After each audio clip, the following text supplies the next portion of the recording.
37ஆம் அதிகாரத்திலிருந்து யோசேப்பு வருகிறார். அப்ப அதுல 2-3 அதிகாரங்கள் தாண்டி ஸ்தோத்திரம் 39ஆம் அதிகாரத்தை பாருங்க. 1ஆம் வசனத்திலிருந்து வாசிங்க.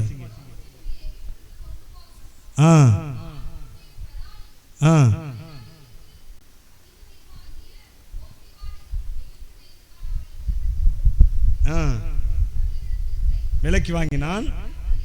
அதுங்களா இதுல இருந்தாங்க முக்கியமா, இதுல இருந்தா தொடங்குது. என்னன்னா கர்த்தர் யோசேப்போடு இருந்தா. ஹல்லேலூயா. இந்த வார்த்தை அடிக்கடி வாசிங்க. அடுத்து 3ஆம் வசனம் வாசிங்க.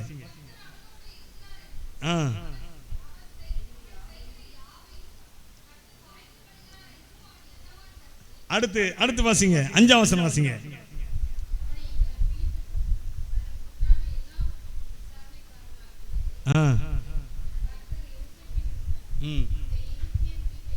ஆசீர்வதித்தார். எல்லாவற்றிலும் கர்த்தருடைய ஆசீர்வாதம் இருந்தது. பாத்தீங்களா? யார் நிமித்தம் இருந்ததுதான்? யோசேப்பு நிமித்தம் எகிப்தியனை ஆசீர்வதித்தாராம். அடுத்து அப்படியே நீங்க வந்துட்டு இருந்தீங்கன்னா இன்னும் நிறைய இடங்கள்ல கர்த்தர் யோசேப்போடு இருந்தார். 21ஆம் வசனத்தை வாசிங்க. 39-21 இருந்து கிருபை வைத்தார். அடுத்து 23 கர்த்தர் அவனோடு இருந்தபடினாலும் வாய்க்க பண்ணினபடினாலும், இப்படி தொடர்ந்து நீங்க வாசிங்கன்னா கர்த்தர் அவனோடு இருந்தார், கர்த்தர் அவனோடு இருந்தார், கர்த்தர் அவனோடு இருந்தார், அப்படி வந்து கொண்டே இருக்கும் நிறைய இடங்கள்ல. எதை காட்டுகிற பாருங்க, யோசேப்பு அவர் தன்னோடு கூட இருக்கணும்னு அவன் பெருசா விரும்பினானோ விரும்பலையோ அதை குறித்து போடப்படல. ஆனால் கர்த்தர் அவனோடு இருந்தார். எதுக்கு திரும்ப நான் இதை சொல்லி கொண்டிருக்கிறேன்? நீங்கள் தேவன் உங்களோடு கூட இருக்க வேண்டும் என்று சொல்லி விரும்ப வேண்டும். ஆமென். நீங்க விரும்பினாலும் விரும்பாவிட்டாலும் அவர் உங்களோடு கூட இருக்கிறாருங்க. நீங்க விரும்பும் போது தேவன் உங்களோடு கூட இருக்கிறார் என்ற அந்த உணர்வு உங்களுக்கு உண்டாகும். அல்லேலூயா. அதுக்கு தான் அனுதினமும் ஜெபம் பண்ணணும். அதுக்கு தான் அனுதினமும் வேதத்தை வாசிக்கணும். இந்த வேத வசனமும் இந்த ஜெப வேலையும் நம்மை கர்த்தரோடு நெருக்கமாக்கிறோம். அல்லேலூயா. கர்த்தர் யோசேப்போடு இருந்தார். யோசேப்பு கர்த்தரோடு இருந்தான். நான் எதை வச்சு யோசேப்பு கர்த்தரோடு இருந்தான்னு சொல்றேன்னா, வெறுமனே கர்த்தர் யோசேப்போட மாத்திரம் இருந்தா கர்த்தர் சொப்பனங்கள் தரிசனங்கள் கொடுக்கிறது இல்லை. ஆனால் யோசேப்பு கர்த்தரோடு இருந்தான். அதனாலதான் அவனுக்கு தரிசனங்கள் சொப்பனங்களை கொடுத்தார் கர்த்தர். ஹல்லேலூயா. கை வைத்து சொல்லுவோம். என்ன கண்பான தேவனுடைய பிள்ளைகளை, தேவன் உங்களோடு கூட இருக்க விரும்புகிறார் என்பதை நீங்க ஞாபகத்தில் வைங்க. நீங்க விரும்புவதற்கு முன்பாக அடுத்து அவர் நம்மோடு இருக்க வேண்டும் என்று சொல்லி நாம் விரும்ப வேண்டும். பழைய ஏற்பாடு முழுக்க நீங்க வாட்சி பார்த்தீங்கன்னா கானான் தேசத்துல தான் யாக்கோபுடைய சந்ததி உருவாகிறது. அதான் கர்த்தருடைய சந்ததி, தேவனுடைய சந்ததி என்று சொல்லப்பட்டிருக்கிறது. யாக்கோபுடைய சந்ததி.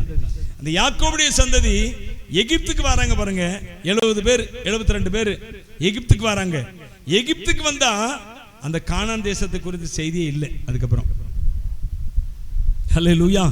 முழுக்க முழுக்க எகிப்துல இந்த ஜனங்கள் கானான் தேசத்தை தான் அவர்களுக்கு கொடுக்க போறாரு. அவர்களை உருவாக்குன இடம் தான். ஆனா அதை விட்டுட்டார் பாருங்க ஆண்டவர். அப்படி நான் எதுக்கு இதை சொல்றேன்னா, தேவ ஜனங்கள் எங்க இருக்கிறார்களோ அங்கதான் தேவன் இருக்க விரும்புகிறார்.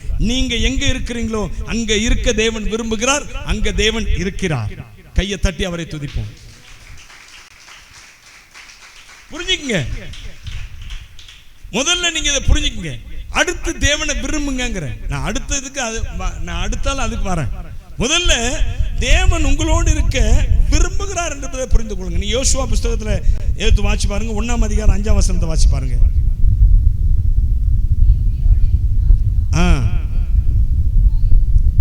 எதிர்த்து நிற்பதில்லை,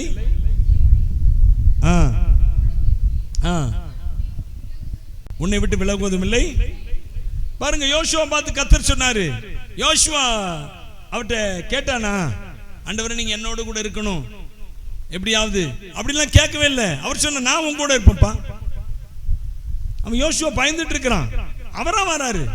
ஆபிரகாம் கேட்டான் ஆண்டவரிடத்துல, நீங்க என் கூட வரணும், என் கூட இருக்கணும், எனக்கு ஆசீர்வாதத்தை கொடுக்கணும். இல்ல, கர்த்தர் ஆபிரகாமை தெரிந்து கொண்டார். நீங்களும் நானும் தெரிந்து கொண்டவர்கள், தெரிந்து கொள்ளப்பட்டவர்கள். நம்ம ஞாபகம் வச்சுக்க, நீங்கள் நானும் we are selected people. நாம் தேவனுக்கு உரியவர்கள். சொல்லுங்க சொல்லுங்க, தேவனுக்கு. இது அடிக்கடி சொல்லணும். நான் தேவனுக்குரியவன், நான் தேவனுக்குரியவள், என் குடும்பம் தேவனுக்குரியது, என் பிள்ளைகள் தேவனுக்குரியவர்கள், எனக்குரியதெல்லாம் தேவனுக்குரியது. இதை சொல்ல சொல்ல சொல்ல சொல்ல தேவ பிரசன்னம் உங்களை மூடும், உங்க குடும்பத்தை மூடும். உங்களை சுற்றிலும் தேவ பிரசன்னம், தேவ பாதுகாப்பு. ஹல்லேலூயா.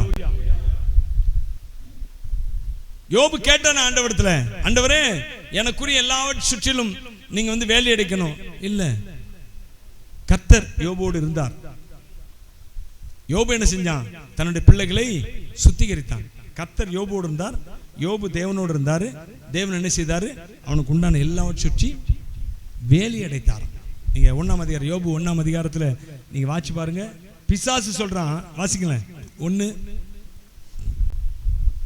Praise the Lord.